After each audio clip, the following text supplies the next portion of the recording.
In today's video, I'm going to teach you how to auto-adjust time zones in Ctrader.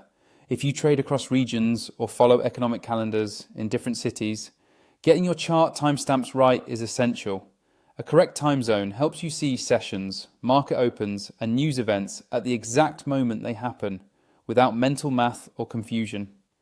The good news is Ctrader makes this straightforward on both desktop and web. Start by launching Ctrader on your computer or in your browser. Once you're in, make sure you're connected and your workspace is loaded. This won't change your account or data, only how times are displayed on your charts. Next, open the symbol chart you want to adjust. You can pick any instrument from your watch list or search for it directly. The time zone setting applies per chart, so you're choosing how this specific chart will display its timestamps. Time frame doesn't matter. The setting affects all intervals on that chart. On the chart toolbar, look for the gear icon.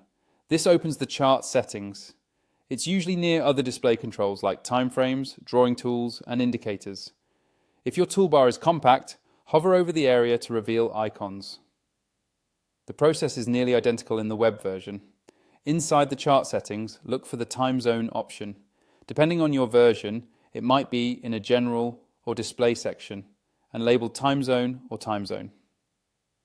You'll typically see choices like UTC, local, server or exchange time, or a list of specific zones such as New York or London. If you accidentally opened platform-wide settings instead of chart settings, simply return to the chart and open the gear icon on that chart. Choose your preferred time zone. If you want your chart to match your computer's clock, pick local. If you follow global events without daylight saving shifts, UTC is a solid choice. Server or exchange time is useful if you need to align with how your broker timestamps trades.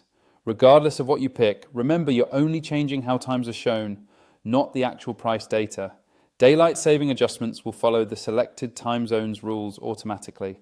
Finally, click OK to apply. The change should be immediate. Check the timescale along the bottom of the chart to confirm it reflects your selection. If you track specific market opens, compare the time there to verify alignment. That's it. With your chart now set to the right time zone, you'll read candles and events with confidence and avoid costly timing mistakes. Happy trading.